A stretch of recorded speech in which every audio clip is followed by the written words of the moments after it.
واحدة من أغرب الجرائم اللي حصلت في مصر، وكان المشهد كالآتي: 10 ضحايا رؤوسهم مهشمة وبطونهم مفتوحة، والأعضاء التناسلية للضحايا مختفية، و10 حمامات مذبوحة وملقاة بجانب الضحايا. المجني عليهم كانوا من الرجال والنساء والأطفال، وتم قتلهم بطريقة احترافية لم يشهدها عالم الإجرام من قبل. فالقاتل تسلل في منتصف الليل ونفذ جريمته بدون أن يشعر به أحد، ثم اختفى من بعدها وكأنه شبح، ولم يترك لنا سوى فردة حذاء علشان تكون خيط يوصلنا إليه. كانت القرية آمنة مطمئنة، لا يعرف أهلها سوى الجري ورا لقمة العيش. ومن بعد هذه الجريمة عاشت القرية أيام من الخوف والفزع، وتم إطلاق العديد من الإشاعات والتكهنات حول هوية القاتل، ولكن في النهاية قيدت القضية ضد مجهول ليتم تسجيلها في ملفات الجريمة الكاملة. فيا ترى إيه هي قصة مذبحة بني مزار اللي راح ضحيتها 10 أبرياء من أهالي القرية بدون أي ذنب؟ ده اللي هنعرفه في الفيديو بتاعنا النهارده. بس قبل ما ابدا الفيديو ما تنساش تعمل لايك واشتراك في القناه علشان يوصلك كل جديد من فيديوهاتنا، ويلا بينا نبدا على بركه الله. يوم الخميس في 29 ديسمبر سنه 2005 استيقظ اهالي عزبة شمس الدين التابعه لمركز بني مزار بمحافظه المنيا على جريمه قتل بشعه ل3 اسر.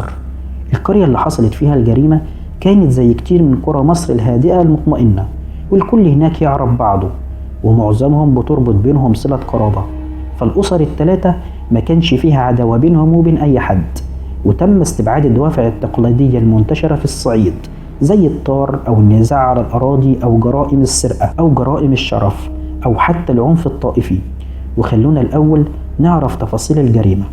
في منتصف تلك الليلة المشؤومة تسلل القاتل المجهول من على السطوح إلى 3 منازل كانوا قريبين من بعض.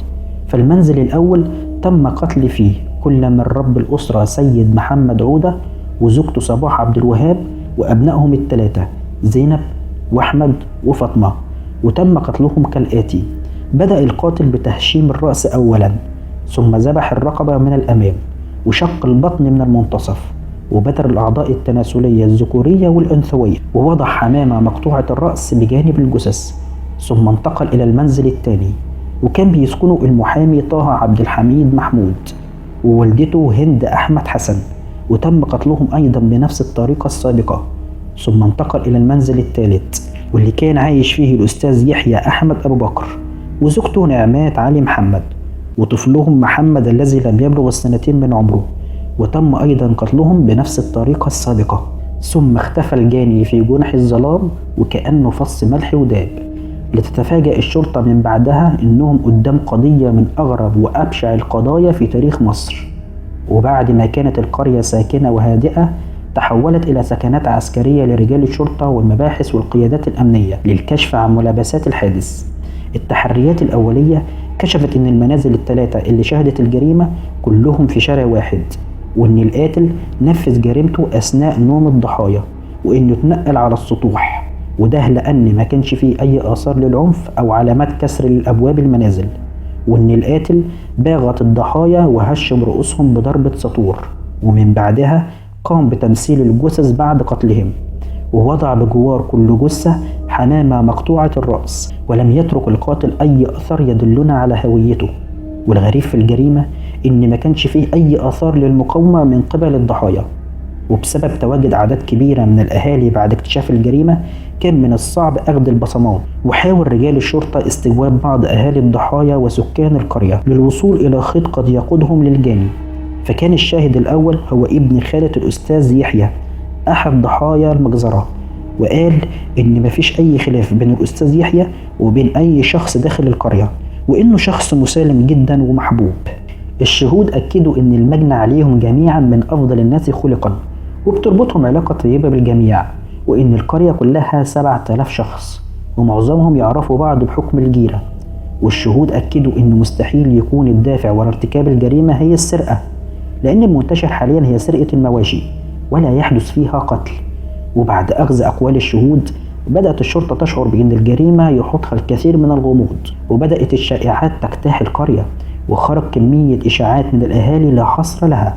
وكان أهم إشاعة تناقلها الأهالي هو إن في مقبرة فرعونية في القرية مليئة بالكنوز أسفل الأرض في مكان داخل القرية، وإن الجاني عثر عليها بالصدفة وحاول فتحها ولكنه فشل، فقام باستدعاء الجن اللي طلبوا منه تقديم معدن القرابين البشرية، واللي كانت عبارة عن 5 أعضاء تناسلية ذكورية و5 أعضاء تناسلية أنثوية و10 رؤوس حمامات، 5 ذكور و5 إناث، وده علشان يقدر يفتح المقبرة ويقدر يستولى على كنوزها. بالإضافة إلى إن الجاني كان حريص وهو بينفذ جريمته إنها تتم بطريقة منسقة، وما كانش بيذبح الحمام بطريقة عشوائية، بل كان بيختار الحمام الذكر ويذبحه بجوار الضحايا الذكور، والحمام الأنثى بجوار النساء الضحايا. وبدأت الإشاعات تتردد في كل مكان في القرية، واستمر الغموض يحوم حوالين الجريمة. وبعد 15 يوم من ارتكاب الجريمة وحالة الفزع اللي عاشها أهالي القرية، أخيرا أعلنت وزارة الداخلية خلال مؤتمر صحفي ضخم إنه تم القبض على الجاني، واللي كان اسمه محمد عبد اللطيف، 27 سنة، عاطل عن العمل وما معهوش أي مؤهل دراسي، وإنه مختل عقليا. واعترف الجاني بكل تفاصيل الجريمة، وقال إنه تسلل ليلا إلى البيوت ال3 من أعلى السطوح، ونفذ جريمته بدافع إن جاله هاتف في الليل أجبره إنه يقوم ينفذ جريمته. وقدرت الشرطة توصل للجاني عن طريق فردة حذائه اللي لقوها في مسرح الجريمة، وبدأت النيابة تجري تحقيقات واسعة معاه، وأطلقت عليه الصحافة سفاح بني مزار. وفي سنة 2006 قرر النائب العام إحالة الجاني إلى محكمة الجنايات بتهمة قتل 10 أشخاص. لكن المفاجأة اللي حصلت هو إن الطب النفسي أثبت إن الجاني في كامل قواه العقلية، وبعد فحص الجلباب والحذاء بتوع المتهم تبين وجود آثار دماء الضحايا عليهم. وبعد تداول القضية في أكتر من جلسة وسط حالة من الترقب، تطوع المحامي الراحل طلعت السادات للدفاع عن المتهم، وقام في إحدى الجلسات بالاستعانة بفردة الحذاء اللي عثر عليها في مسرح الجريمة، وطلب المحامي من المجني عليه إنه يرتدي فردة الحذاء. وكانت الصدمة هنا، فالجاني لم يستطيع إدخال فردة الحذاء في قدمه، وده لأن فردة الحذاء المحرزة في القضية كانت مقاسها 42، في حين إن مقاس قدم المتهم كانت 45. واستدعت المحكمة خبير أحذية لإجراء مقارنة بين فردة الحذاء وبين قدم المتهم، وثبت بالدليل القاطع إن هناك اختلاف بين القدم والحذاء، بالإضافة إن كان فيه تناقض كبير بين أقوال المتهم وبين تقارير الطب الشرعي، واللي أكد إنه مستحيل إن محمد يقتل 10 أشخاص بالطريقة الشنيعة دي في خلال ساعتين فقط.